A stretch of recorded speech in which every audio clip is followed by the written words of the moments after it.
এই পৃথিবীটি আমার অনেক দিনকার এবং অনেক জন্মকার ভালোবাসার লোকের মতো আমার কাছে চিরকাল নতুন।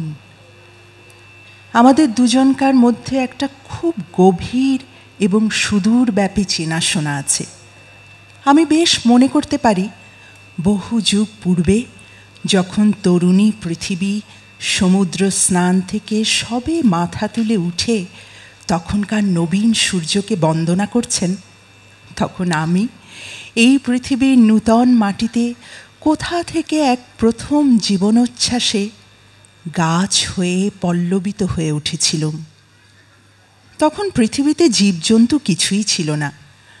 বৃহৎ সমুদ্র দিনরাত্রি দুলছে এবং অবোধ মাতার মতো আপনকার নবজাত ক্ষুদ্র ভূমিকে মাঝে মাঝে উন্মত্ত আলিঙ্গনে একেবারে আবৃত করে ফেলছে।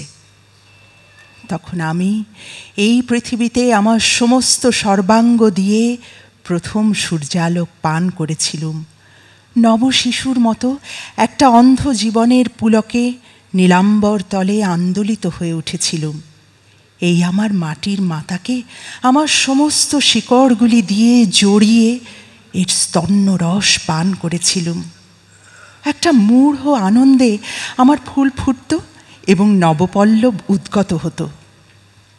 যখন ঘন ঘটা করে বর্ষার মেঘ উঠত তখন তার ঘন শ্যাম ছায়া আমার সমস্ত পল্লবকে একটি পরিচিত করতলের মতো স্পর্শ করত। তারপরেও নব নব যুগে এই পৃথিবীর মাটিতে আমি জন্মেছি। আমরা দুজনে একলা মুখোমুখি করে বসলে আমাদের সেই বহু কালের পরিচয় যেন অল্পে অল্পে মনে পড়ে।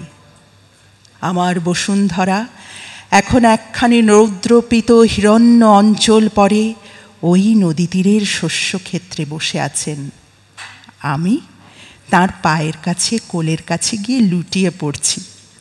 অনেক ছেলের মা যেমন অর্ধমনস্ক অথচ নিশ্চল সহিষ্ণুভাবে আপন শিশুদের আনাগোনার প্রতি তেমন দৃকপাত করেন না, তেমনি আমার পৃথিবী এই দুপুরবেলায় এই আকাশ প্রান্তের দিকে চেয়ে বহু আদিম কালের কথা ভাবছেন, আমার দিকে তেমন লক্ষ্য করছেন না।